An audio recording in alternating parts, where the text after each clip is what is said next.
Hey, hey, hey. Happy Wednesday. Come on in, pull up a chair. The Gaming Gang Dispatch is in the air.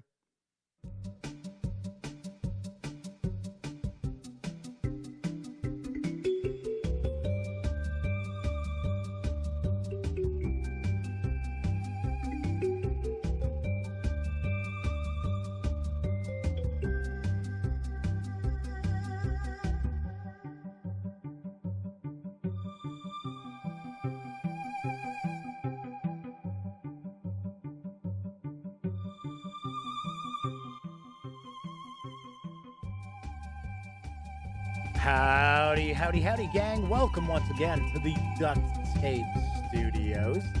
I'm Jeff McAleer, your host here at the Gaming Gang Dispatch, brought to you by thegaminggang.com, which I happen to be the founder and editor-in-chief. So welcome aboard if this is your first time visiting. Keep in mind, this is very, very casual. Kick back, relax, make yourself at home. We are certainly not performing rocket surgery by any stretch of the imagination around here. We're just hanging out, talking about the latest in tabletop gaming news. So if you're into board games, card games, role-playing games, miniatures games, we've got you covered. Of course, if you are a longtime viewer, constant companion of the show, thank you very much for once again taking time out of your busy day to hang around with me as I share the latest in tabletop gaming news. So tonight is Wednesday, February 24th, 2021. This is live stream number 626. No. So I do want to point out, if you like this video, by all means, please give it a quick thumbs up.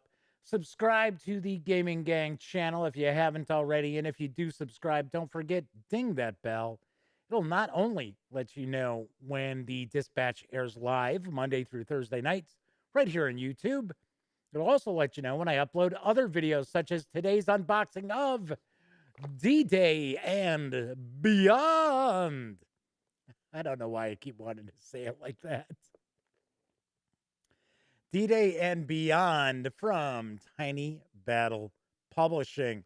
So that went live this morning. So definitely check that out. And of course, when you're not watching videos on the Gaming Gang channel, be sure to visit thegaminggang.com for all the latest in gaming news, reviews, and a whole lot more. You know the drill. Get your geek on at thegaminggang.com. Since this is a live stream, that means chat is available. It's not on screen. It's one of the ways that I keep some of the more unusual commenters at bay. But if you want to say howdy, or maybe you got a question, a comment, by all means, chime in, and I will do my best to respond.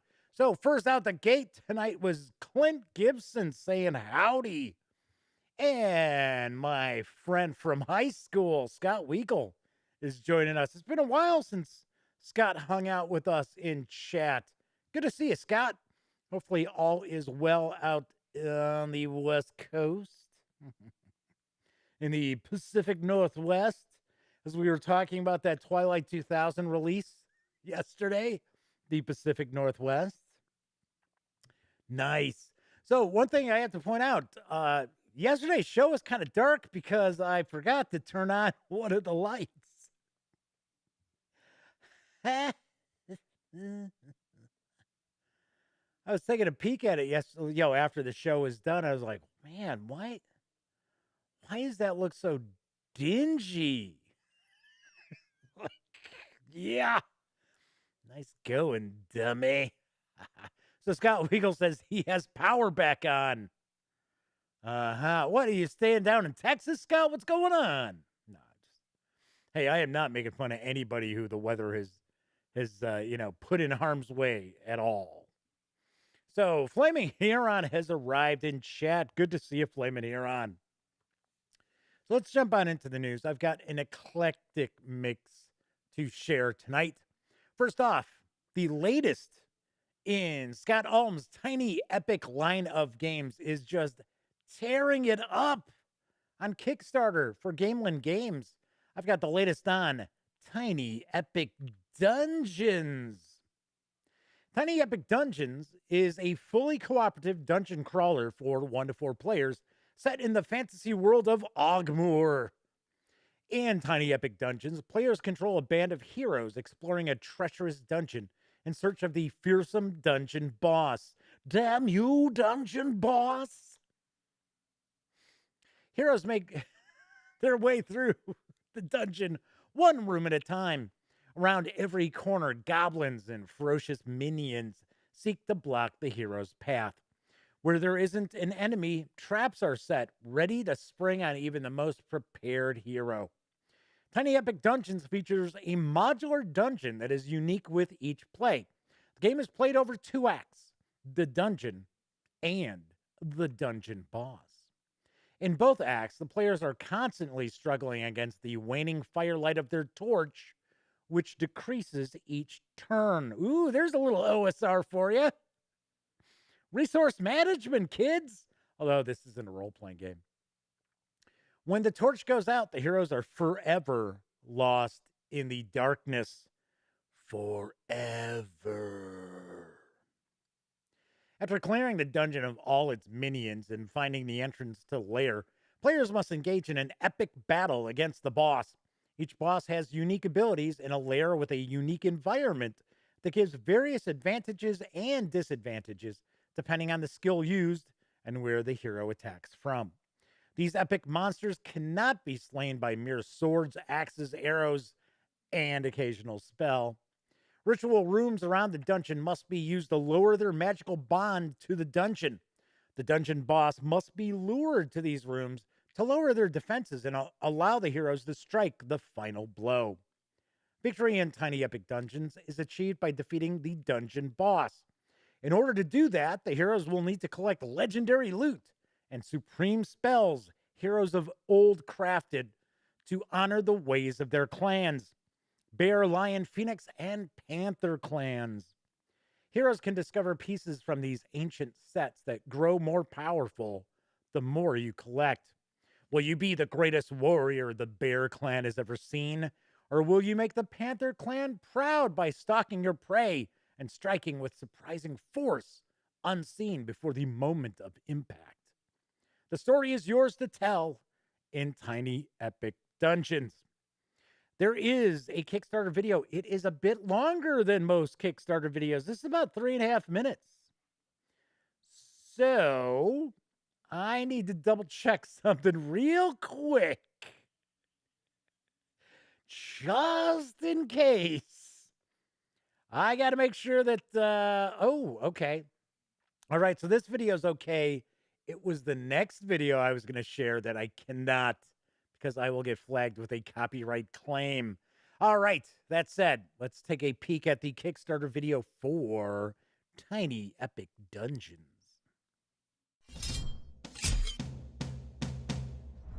Terror has once again gripped the land of Ogmoor.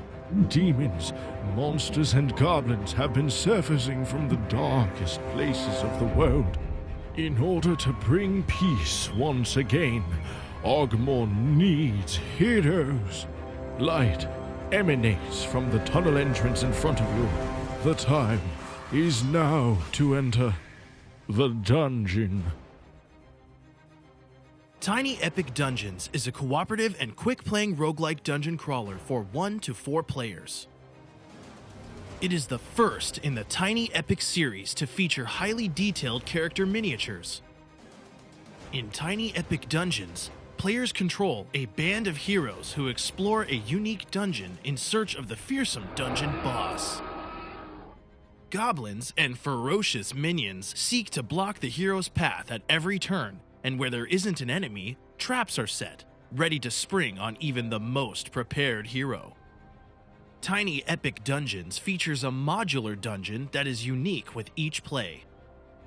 The game is played over 2 acts. In both acts, the players are constantly struggling against the waning firelight of their torch, which decreases each turn. When the torch goes out, the heroes are forever lost in the darkness. In the first act, players explore the dungeon, encountering goblins, minions, and traps in an effort to find the boss's lair. In the second act, The heroes engage in an epic battle against the boss. Each boss has unique abilities and a lair with a unique environment that gives various advantages and disadvantages depending on the skills used and where the hero attacks from. However, these epic monsters cannot be slain by mere swords, axes, arrows, or the occasional spell. Ritual rooms around the dungeon must be used to lower their magical bond to the dungeon. The dungeon boss must be lured to these rooms to lower their defenses and allow the heroes to strike the final blow. The heroes will need to collect legendary loot and supreme spells. Heroes of old crafted loot to honor the ways of their clans: Bear, Lion, Phoenix, and Panther. Heroes can discover pieces from these ancient sets that grow more powerful the more you collect. Will you be the greatest warrior the Bear clan has ever seen? Or will you make the Panther clan proud by stalking your prey and striking with surprising force unseen before the moment of impact? The exciting and fast gameplay of Tiny Epic Dungeons will have players coming back again and again to explore new dungeons and the variety of experiences the game offers. Don't forget to check out the Stories expansion, which brings new heroes, minis, and a narrative element to the world of dungeons. Fight your way through multiple dungeon levels to achieve new goals. Discover exciting new loot while facing off against a slew of new goblins, minions, and bosses. Stories presents an incredible amount of content that you will not want to miss. There is no better time than now to pledge your support and get a copy of Tiny Epic Dungeons. Every dollar pledged on Kickstarter makes the game better for everyone. Don't wait. Join us and become a backer today.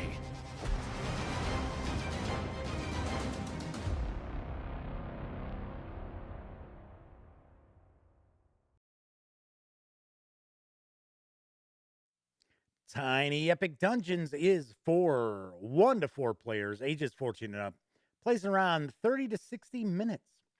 This project is just insanely funded. I think the last time I looked, it was past the 4,500% of its funding goal. You can reserve a copy of the game with unlocked stretch goals for a $25 pledge for the basic game or a $30 pledge for the deluxe edition through March 17th. Expected delivery is this December. Gotta say, it looks cool. Looks pretty cool. I like the Tiny Epic games. There's only like 2 of them that I was kind of like, but the rest I have liked immensely. Although I got to admit, I have not had a chance to play Tiny Epic Dinosaurs. Tiny Epic Pirates is the one that's coming out or is just hitting stores now. Obviously, I have not played that as well. I got to reach out to Michael Coe, see about doing reviews of those. It's kind of weird though. And I go way back with Michael. So I mean, we're talking way back before Gamelyn Games was even around. And I don't know. It just seems like, I'm not like on his mind as far as reviewers and that. But then again, every time I see him at a convention and I'm like, "Oh, hey, do you mind if I review whatever?" He's like, "Yeah, sure, here you go." So, I don't know. Anyway, but that's cool. I'm glad to see that this is rocking out. It's a dungeon delve, man. I like it. I like it a lot. And it actually has little miniatures as well.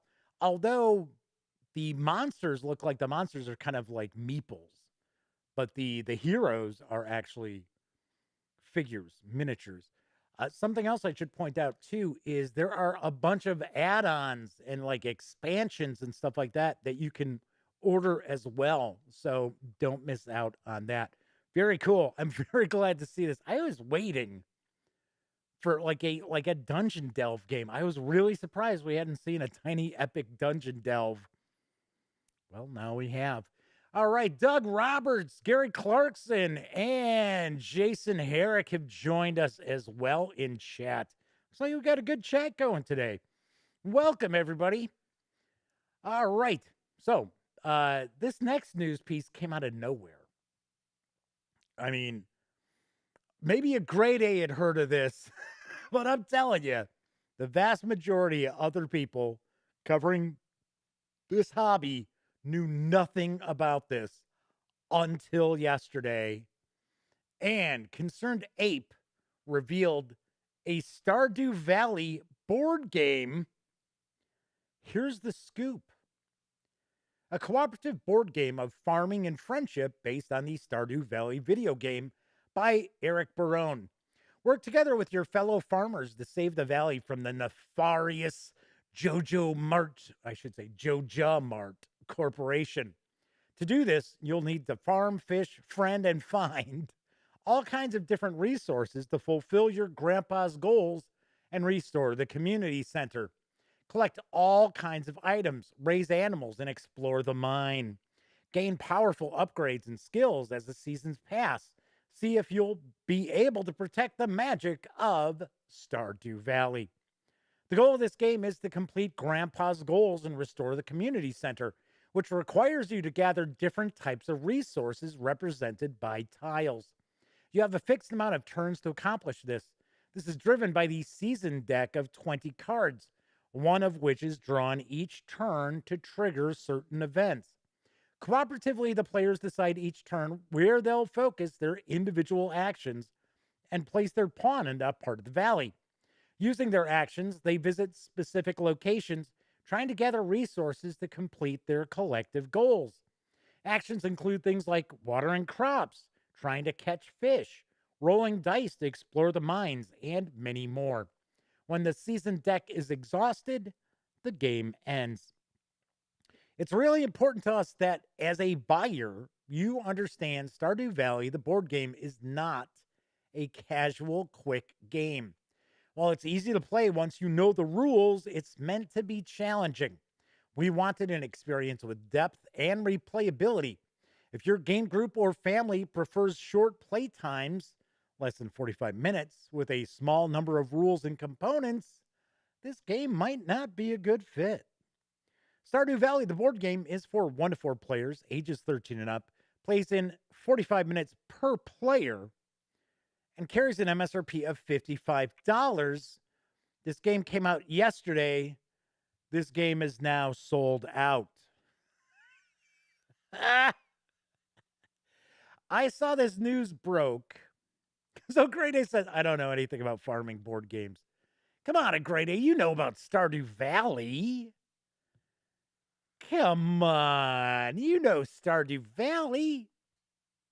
I hope. I like the game. It is a fun video game. It really is.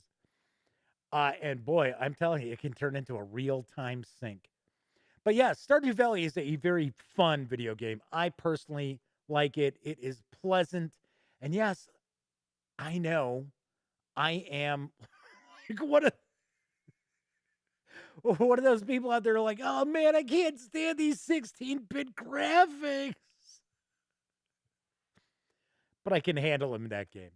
Kevin R. Smith has joined us in chat. Welcome aboard, Kevin. Trying to remember, I think this might be Kevin's first visit with us here in chat. And yes, Kevin, I agree. It was very cool of them to point out that this is not some lightweight game, that this is a pretty meaty game, a hefty game. And if you play lightweight, quick, people like to call them filler games. I don't like to refer to games as filler games. But if those are the sort of games that you like to play, this is probably not going to be for you. So ConcernedApe has already pointed out that this sold out within hours of going on sale. I don't know what their print run was, but they are looking at a second print run as soon as possible. So very cool. So Gary Clarkson says they've never heard of Stardew Valley. Surprising. It's a video game. It's a pretty in-depth video game where you basically inherit your grandfather's farm, which is all in disrepair, and you got to repair it and plant crops, and you meet all the people from the town, and like I said, it's a time sink. So Kevin says, no, it's not the first time, but hasn't been on in a month or two. I was going to say the name looked familiar, but then I was thinking, well, Kevin Smith. It's like, am I just thinking that Kevin's been here before? All right, moving right along. Let's move to our next news piece. I don't talk about miniature rules enough, and I really do want to share more miniatures games. Although not like the CMON stuff and probably not Games Workshop stuff, but from time to time I like to share some miniatures rules because I like minis. I'm a big fan. Wish I had more time to paint them. So the science fiction miniatures rules there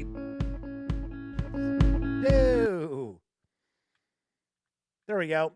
Oops. I forgot I had to skip past that video because there'd be like, bang, I didn't want to get that copyright infringement, so I had to zip past that.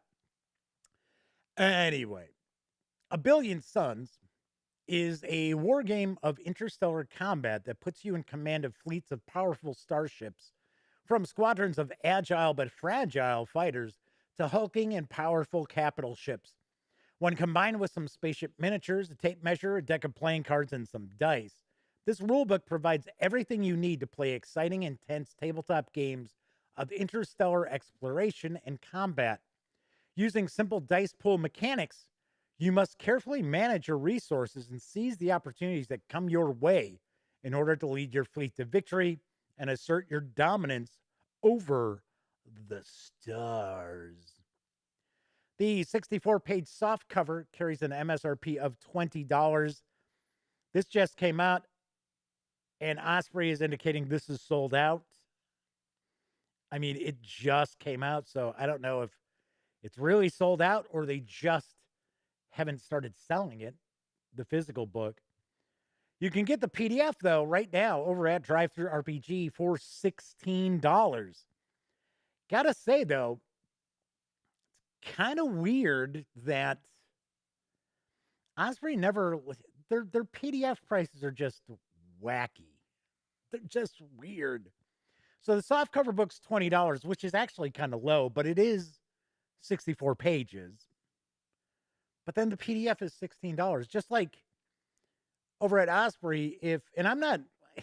I like Osprey. I think Osprey's an excellent guy, especially if you paint like historical miniatures or you're into history stuff. I mean, Osprey's been around forever. Anybody who paints historical miniatures has to have some Osprey books in their collection for the color uniform plates. And their games are pretty good too. But it's like, I'll give you an example. So if you buy the physical book, you don't get the PDF free. If you buy the physical book and you want to add the PDF, you can take 25% off both of them. It's like, what? Really? It's like, huh. So Gary says that all of their books are 64 pages. Not true. Their Romance of the, how was it? The one, actually, I didn't care for it too much. Paleomythic was a role-playing game that they did, which I thought was pretty good. I thought it was very cool. And then they did Romance of the I want to say Nine Kingdoms, but it's not Nine Kingdoms. And it was kind of like a Camelot RPG, but it was just kind of almost like a rehash of 5e. So I was like, So a Grade A says Zone Alpha is awesome. Isn't Zone Alpha, isn't that like a science fiction, like a post-apocalyptic? Isn't that it? Stargrave should be coming soon, according to a Grade A as well. I saw the original release for Frostgrave and thought it was interesting, but I thought it was super lightweight.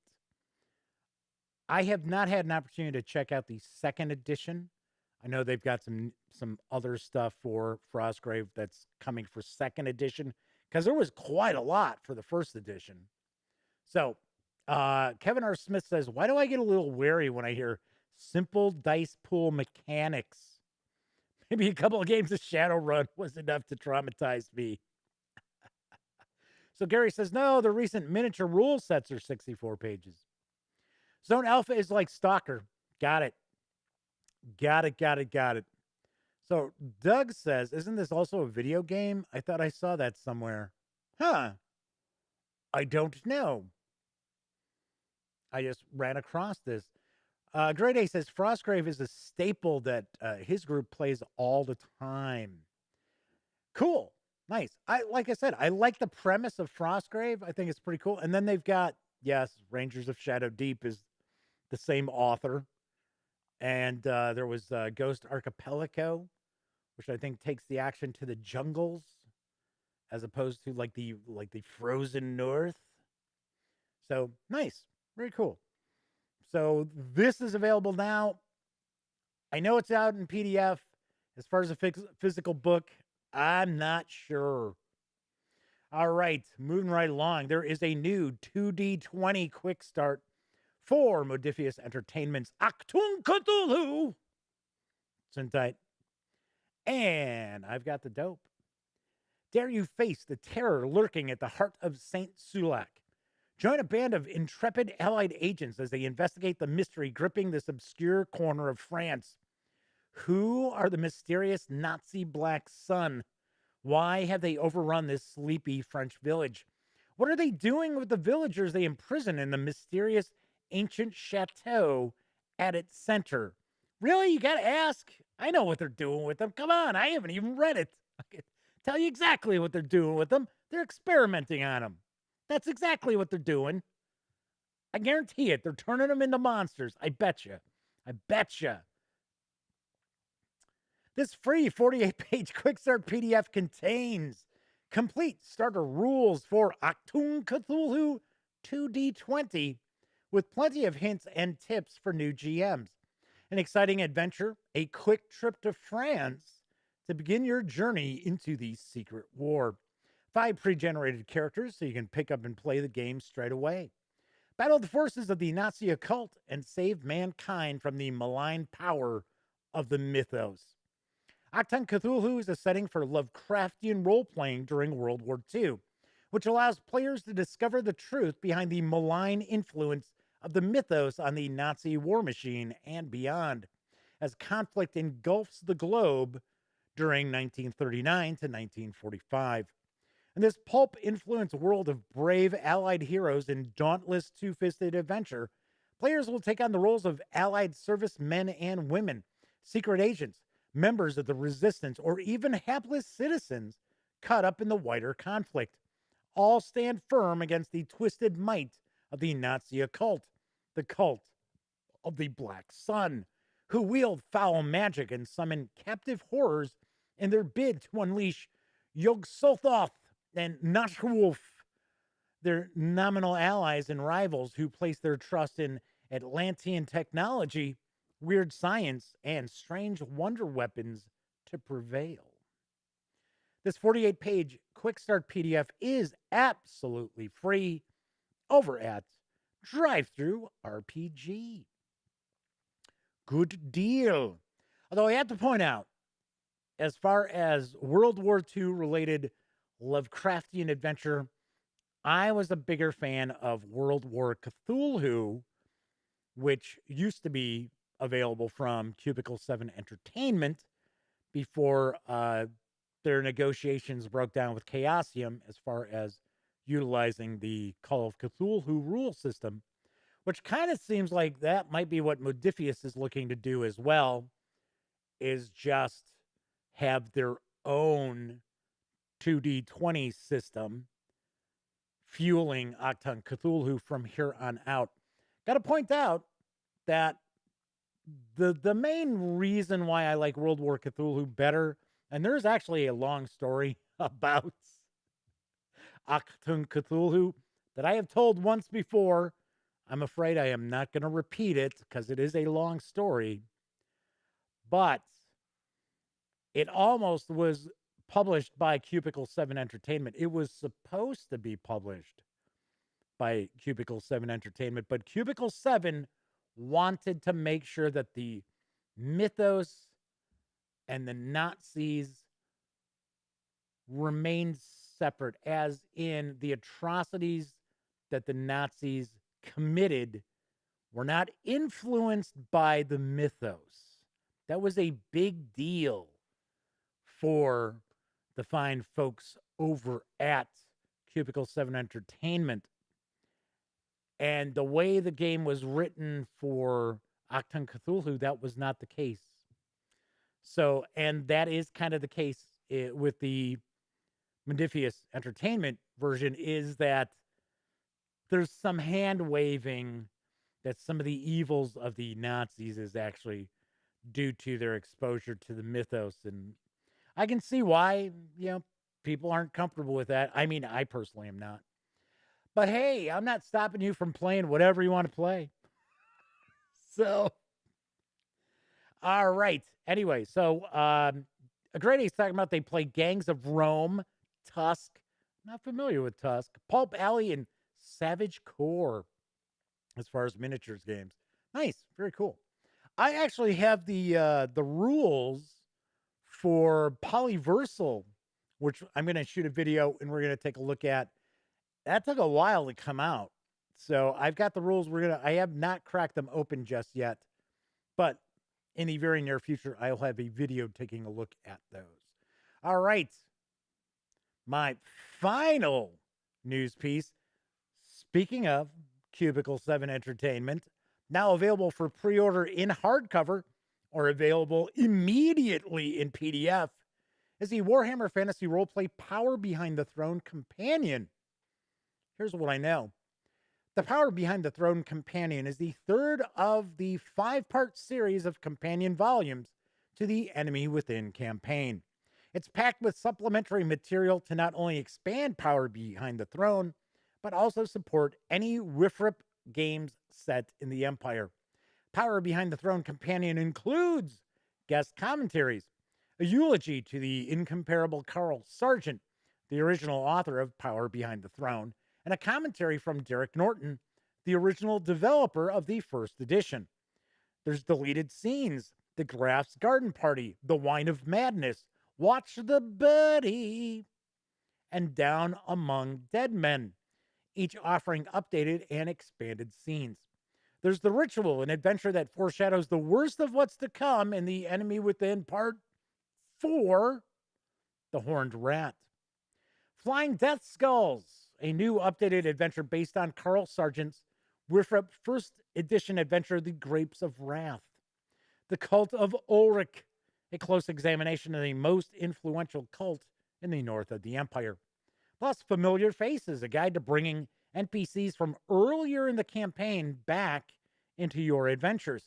There's the Jade Scepter, a GM's guide, a complete breakdown of the Jade Scepter, one of the largest Slaanesh cults of the Empire. An entirely new selection of major NPCs to add to the Power Behind the Throne or any adventure in Middenheim. There's Gulthog the Ogre, an expanded and updated version of the Ogre, I guess. The Changeling, how to use the sinister Zinich Demon, the Changeling, in your games. It can completely change the Enemy Within campaign. This 127-page hardcover includes the PDF, can be pre-ordered from Cubicle 7 for $34.99, or you can grab the PDF right spanking now at DriveThruRPG for $17.99. Sweet. Very cool. Very nice. I am still waiting for the actual hard copies because Death on the Reich still isn't out in hardcover. The physical books are not out yet. And that is due to a change of publisher, I should say, of printers that Cubicle 7 is utilizing. So kind of wild. So Flaming Heron says, yeah, they got their copy of the PDF They were waiting for this because they're going to start running their campaign. So Kevin Smith asks, was the original publisher of Achtung Cthulhu for Call of Cthulhu? Yes, Achtung Cthulhu is built on the Call of Cthulhu rules. You have to have the Call of Cthulhu rules, but it has always been published by Modiphius. It was actually the first adventures, the Three Kings, and then something by the Sea were the first two adventures, and those were the first two products Modiphius Entertainment ever released. I remember I interviewed Chris Birch at Gen Con one year, and we were talking because I've shared news from Modiphius Entertainment for years, and I had asked, I said, have you, did you ever think you were gonna when you were publishing these two Achtung Cthulhu adventures, which were all right. I reviewed them. I think I gave them like a 7 out of 10, something like that. I had asked, did you ever think you were going to be sitting there and be publishing a Conan role-playing game, Star Trek Adventures? I was like, yeah, holy cow. So, a grade A is pointing out, if anybody plays Dungeon Crawl Classics, Crypt of the Devil Lich is out on Kickstarter right now. Here's the funny thing, and maybe we'll chat about this a little bit since that's it for the news. I gotta say, depending on who writes the adventures, and granted, I have not seen every Dungeon Crawl Classics adventure, especially since a lot of their stuff early on, up to a certain point, because they number everything, up to a certain number, it was all like D&D, and I've heard those adventures are not very good. But the actual Dungeon Crawl Classics adventures, if they're written by, what is it, Harley Stroh, and, oh gosh, there's another author who does a lot of DCC stuff.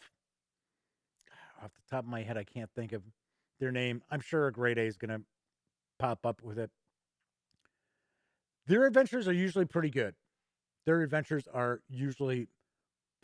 And it's not that difficult to port over DCC adventures to 5th edition, or my personal game plan would also be along the lines of, like, old school, do an OSR. I should, one of these days, maybe I should kind of put together my OSR rules that I use, my kit bashed rules that I tend to utilize. Once again, I am not into like, oh man, let's just overwhelm people with rules. So Rob German has arrived in chat. Good to see you, Rob. Thanks for popping in. Blazing Cat is saying hello multiple times here in chat.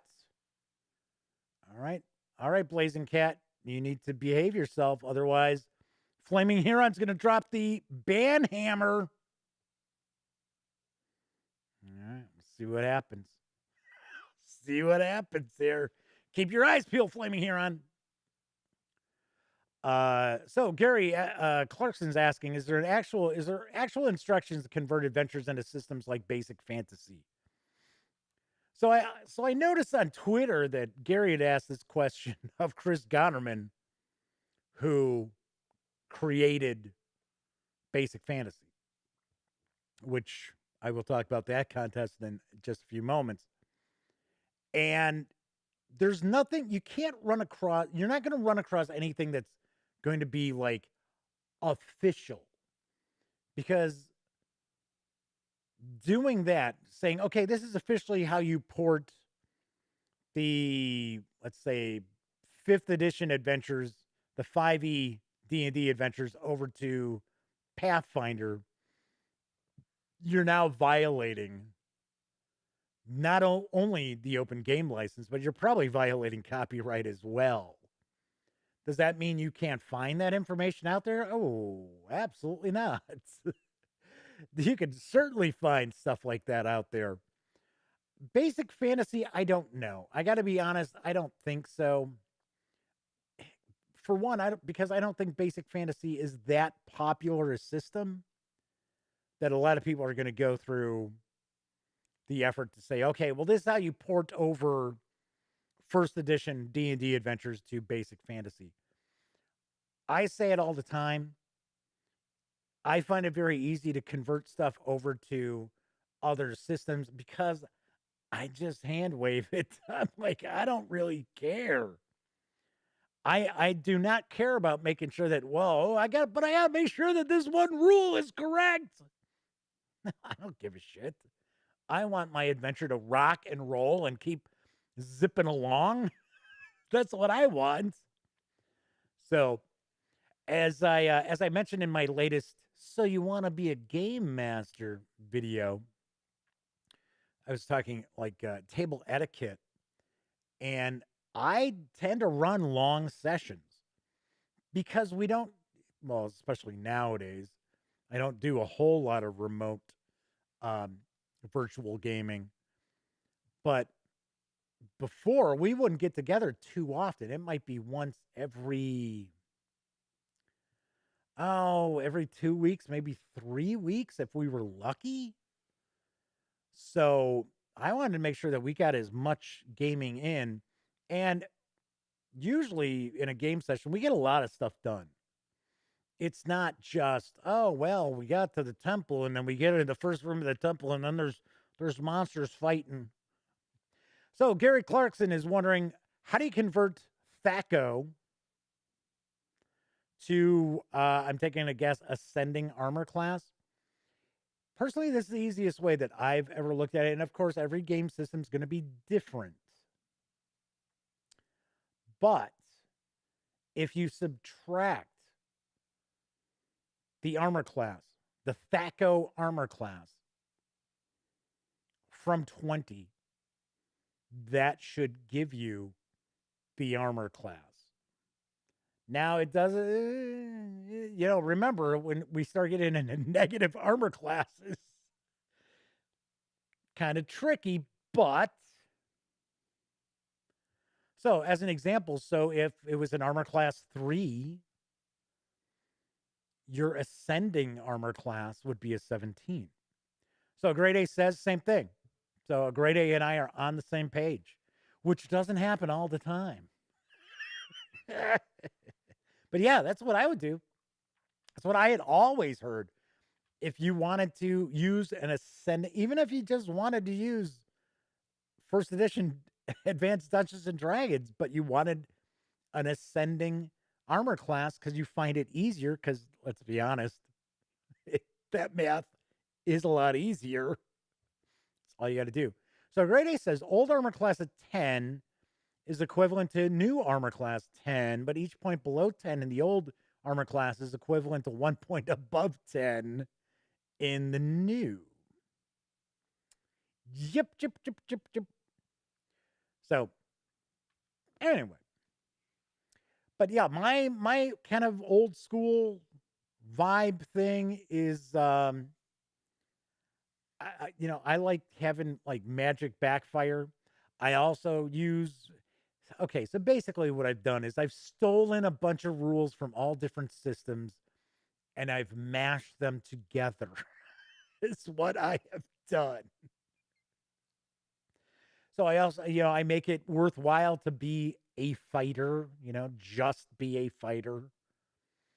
Fighters are the only, now, of course, we're talking fantasy, right? So yeah, when people talk OSR, we're usually talking fantasy, although that's not necessarily the only case of OSR. So Grade A says an armor class of -2 would be the equivalent of an armor class of 22 in modern terms, right? Yep. When we start getting into armor classes over 20 is when some newer dungeon masters start, their eyes glaze a little bit like, well, hold on. It's like, Yeah. But remember, you got positive modifiers, things like that. So, Gary Clarkson's saying that they're planning on picking up some of the modules from their childhood over on Drive-Thru RPG. Well, I guess that segues easily enough into pointing out that the Gaming Gang, thus the Dispatch, are affiliated with the One Bookshelf sites. So if you're like Gary and you're going to go visit, I don't know, Drive-Thru RPG, be sure to stop by thegaminggang.com first. Click on one of our banner ads.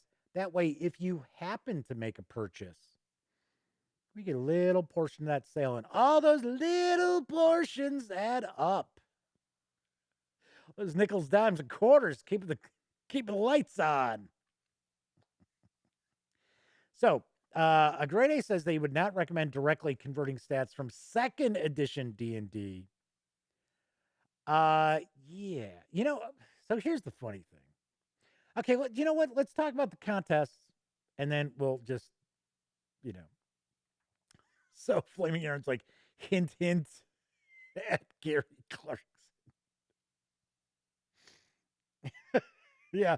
How much more obvious could you make it, right? So, Gary, if you're going to go to Drive-Thru RPG or Dungeon Master's Vault, you want to go to thegaminggang.com first. Hint, hint. And yeah, so Grade A has pointed out we are at 3,900, and I think it was 93 on my end that I saw. So I thought it was funny. I went from like 3,990 down to 89. So of course, right away it was showing that I was down to, like, if you weren't like logged into my account for YouTube, it would look like I had 3,980. It's like, what? Anyway. All right, so let's talk about the contest real quick. Because we do have the giveaway for Nidavellir going on. Not a whole lot of people are involved in this. But you got to check out my review of the game, which I liked. I was very pleasantly surprised. We enjoyed this quite a bit. So you can find out how you can win. It's super, super easy. All right, so I've got some Twitter contests. I've got some YouTube contests. First of all the Twitter contests require you to like a particular tweet. It's the contest tweet. Be a follower of me on Twitter. Retweet that contest tweet and tag a friend in that retweet. But if I hit 7,000 followers on Twitter, of course, these are all by the end of the month, I will give away this actual copy of Warhammer 40K Wrath and Glory from Cubicle 7 Entertainment, as well as 3 copies of core rules in PDF. So we've got that available for you. So Flaming Aaron says, I joined the contest, but I don't know. I'd get people to play the game. Better, I don't know if they could get people to play the game. Better someone else gets the game. Hey, I completely understand. I get it. All right. So if I can hit 4,500 subscribers right here on YouTube before the end of the month, I know, I'm giving away basic fantasy role-playing game. We were just talking about this. I'm not giving away this hardcover, though. No, I'm giving away soft covers. I'm giving away all 13 that are available from Amazon. So one lucky winner is going to receive that. So the contest on YouTube, super easy. Just be a subscriber and comment on any video before the end of the month. That's it. You're in the running.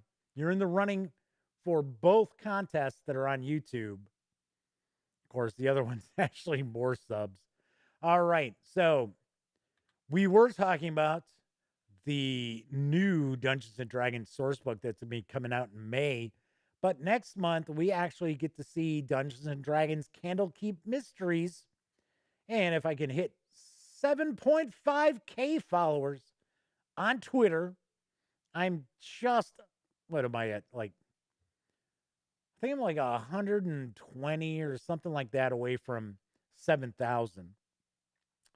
Anyway, if I can hit 7,500 subscribers on Twitter by the end of the month, I will give away a copy of the standard art Dungeons and Dragons Candlekeep Mysteries. If I can hit 5,000 subs on YouTube, same rules, just be a subscriber, comment on a video, I will give away the copy of the alternate art cover to Candlekeep Mysteries. Mwahaha. So, cool deals.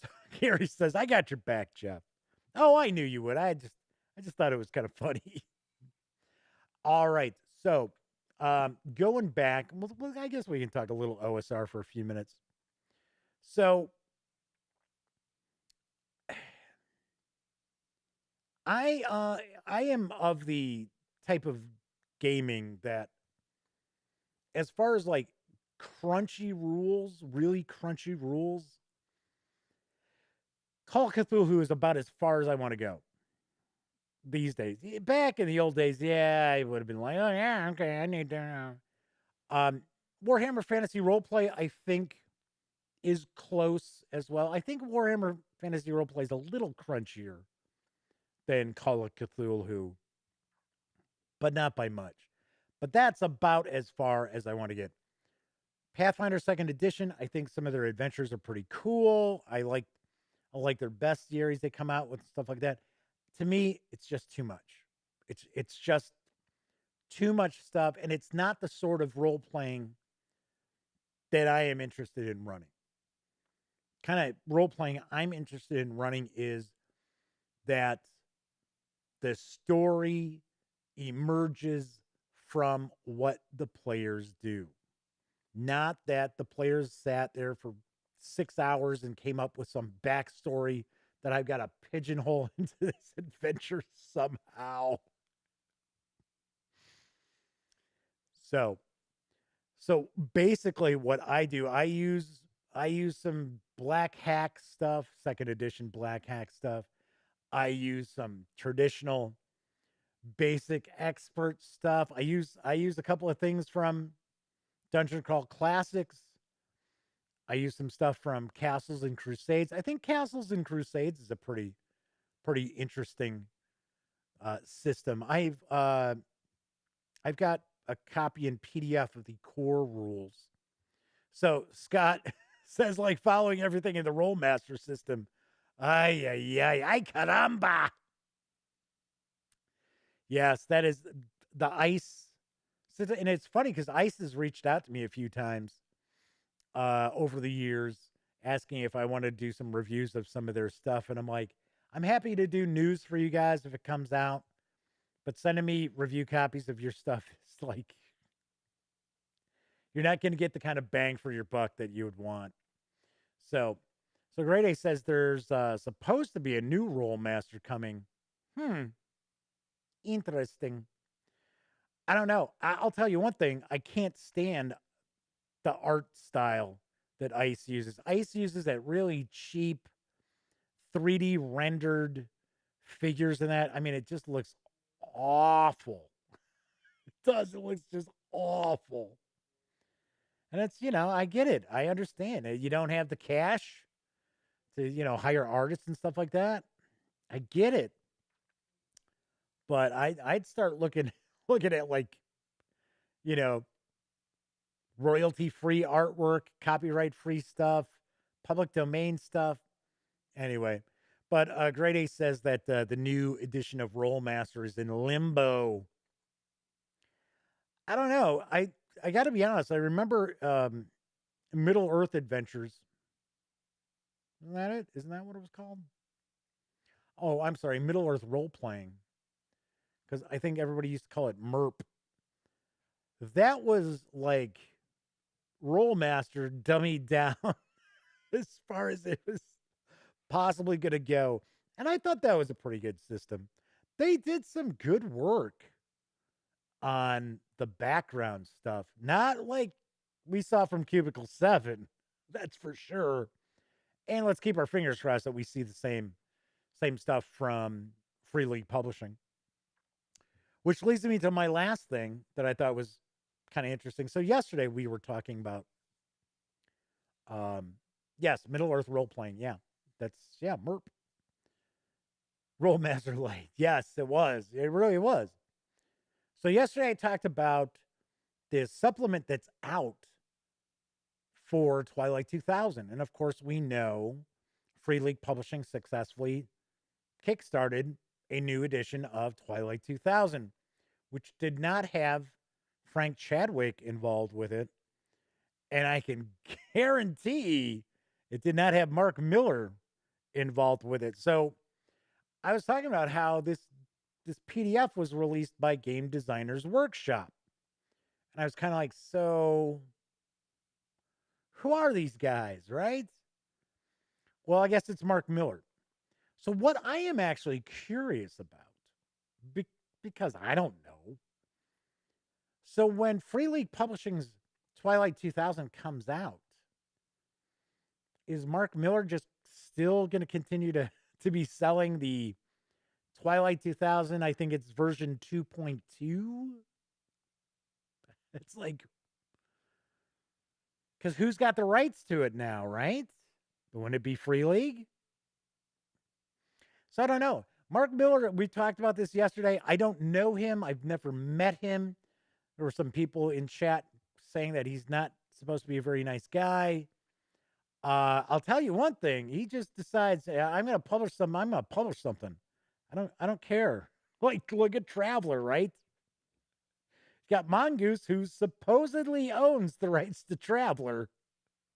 And he just keeps publishing his new editions of Traveler, which are, and from what I understand, I have not seen it, unplayable. But all right. So yes, there was Space Master. I remember Space Master.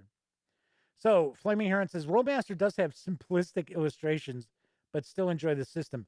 Well, I'm talking about the newer stuff that I saw within like the last, I don't know, couple of years. They were doing a magazine. They were like, hey, we'd like you to promote it. And they sent me a free issue PDF. And I was like, oh my God, my eyes are bleeding. Oh, this is awful. So Grady says, Mark Miller's supposed to be a nice guy. Just very Grugnard-like.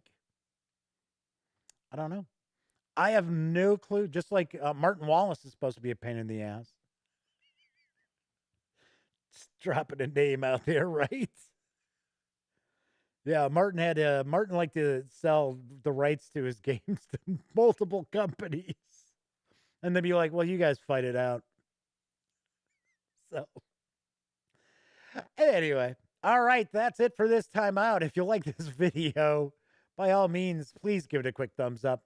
Subscribe to the Gaming Gang channel if you haven't already. And if you do subscribe, ding that bell, because it'll not only let you know when the Dispatch airs live Monday through Thursdays right here on YouTube, also let you know when I upload other videos, such as tomorrow morning's review of the Symborum starter set, Treasure Hunts in Davakar. Ooh. Yes, that'll be up in the morning. Cool. Of course, when you're not watching videos on the Gaming Gang channel, be sure to visit thegaminggang.com for the latest in gaming news, reviews, and a whole lot more. You know the drill. Get your geek on at thegaminggang.com. Also want to remind you today, well, up until 10 a.m. Central Time tomorrow is the last chance you have for the 2 free games over at the Epic Game Store. Tomorrow morning, you'll be able to get your hands on Sunless Seas, which I have referenced before. That was the game that I could not remember the damn name of. I was talking about, I think it was last week, where you controlled this submarine. You had this crew for this. Actually, it's a very, very cool roguelike game. So that will be a freebie. There might be 2. Don't know, but that is definitely the one that I know is going to be available. So, of course, I will have a news piece of that in the morning as well. All right, everybody, enjoy the rest of your Wednesday night, Thursday morning, or whatever day it happens to be when you're watching this. Thank you very much. If you were watching live, always appreciate people hanging out in chat, keeping me company, so I don't feel like a complete doofus just talking into the camera. But I know there are people out there who don't have an opportunity to watch live. Thank you very much as well for tuning in whenever you do, even if it's on Memorex. I will be back tomorrow to wrap up my week of gaming news. So, of course, as I wrap up all my videos during this never-ending pandemic, certainly hope all of you out there are being smart and staying safe.